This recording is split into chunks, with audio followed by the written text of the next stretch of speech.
This is Smash Shot. It's a fast-paced two-player drinking game, fully 3D printed.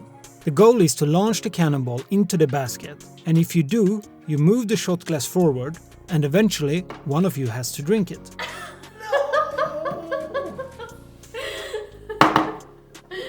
Now, this isn't really an original idea. It's more of a redesign of a popular drinking game I've seen online. The game I'm talking about is this ring toss game, which you might have seen before. The principle is the same.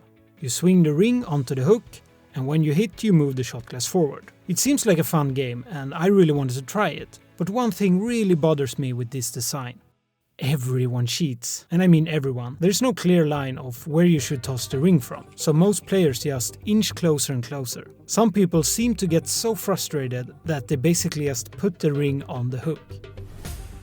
And I get it, it's a fast-paced game, you're drunk, you wanna win, it's understandable. But there must be a better mechanic for this game, where the line of where you shoot is much clearer and impossible to cheat, no matter how frustrated you get.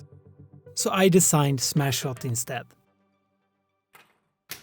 Since you now have a catapult that you're supposed to smash, it's very clear from where you launch the ball. This completely invalidates any cheating, since the distance between the cup and the ball will always be the same for both opponents. It's still possible to cheat, just in a different way, as I noticed this when I reviewed the footage.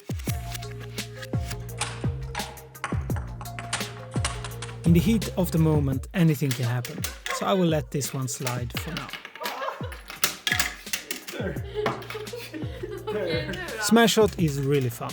I've played it many times now, and it's fast-paced, the rules are easy, and anybody can play it. Here is me playing with my 7-year-old nephew, without drinking of course. Yes! But no design is without flaws. And while I think I fixed the cheating issue, I did introduce some other problems. Number one is that the ball needs a tether, just like the ring toss. But because I decided to attach it to the bottom and not the top, this tether can sometimes get tangled up. I tried to combat this issue several ways, like designing a 360-degree ball mount for example. But in the end I decided to let the tangling become part of the game. It was really awful at first in one of my previous iterations, where both players shared the cup. If the two strings got tangled up in each other, the whole game went to a halt. But then I separated the cup and put some distance between them, and this issue went away completely. Now, the tangling can only occur underneath the catapult like this. But this really just becomes part of the game, where it doesn't really ruin the experience. If it does happen, it feels like part of the game where the other person gets a chance to make a comeback. Attaching the tether from above, like in the ring toss game, would most likely fix this issue. But 3D printing tall, wobbly things that should act as an anchor is probably not the best idea. Keeping the print on the ground makes for a much easier printing experience with much less material. On top of this, I'm not sure it would work with this catapult. As it's designed now, the catapult launches the ball very much in an upwards angle. The thing guiding it towards the basket is the tether. Look at this slow motion footage and you can clearly see that it's the tether that decides the direction of the ball. It might look weird to have designed it this way, but I think it works very well, and it's an easy print that's hard to mess up, which was important to me. How would you design it, and how would you solve this issue? Let me know in the comments, and maybe I can make this design even better. The other issue I introduced is that the string gets twisted after a while, at least with the strings I've tested. After a few rounds, it might be a good idea to hold the platform upside down and let the string unravel.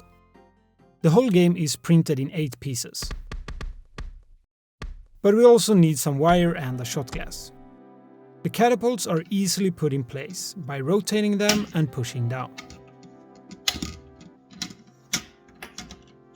The two playing fields are attached to this separator with a snap fit lock.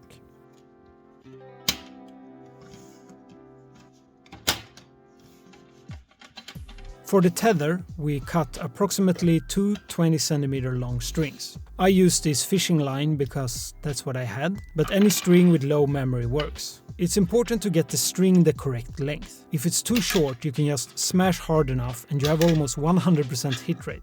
I managed to hit 42 balls in a row when the string was just long enough to reach. And if it's too long, you'll have unnecessary tangling. The sweet spot can be measured out if you drag it towards the catapult and it reaches just outside the catapult. That makes the difficulty perfect while also keeping the string as short as possible to avoid tangling. These are the minimum parts that you need to play. I did some other things as well that were purely cosmetic. I designed this game piece that replaces the shot glass so that you can play the game without drinking. And I also painted the shot tray with green, orange and red to represent danger zones. Overall, I'm pretty happy with the design. There are of course room for improvement, but I didn't want to spend too many weeks on this project. It's just a silly game, but it works and it's really fun. If you want to print this yourself, you can download the files at my website, frankadrian.art. Just use the code FrankAdrian at checkout and it's 100% free. The code will only last until the end of January though, so hurry up and get it. I hope you enjoyed the process of me making this silly drinking game. Take care and see you soon.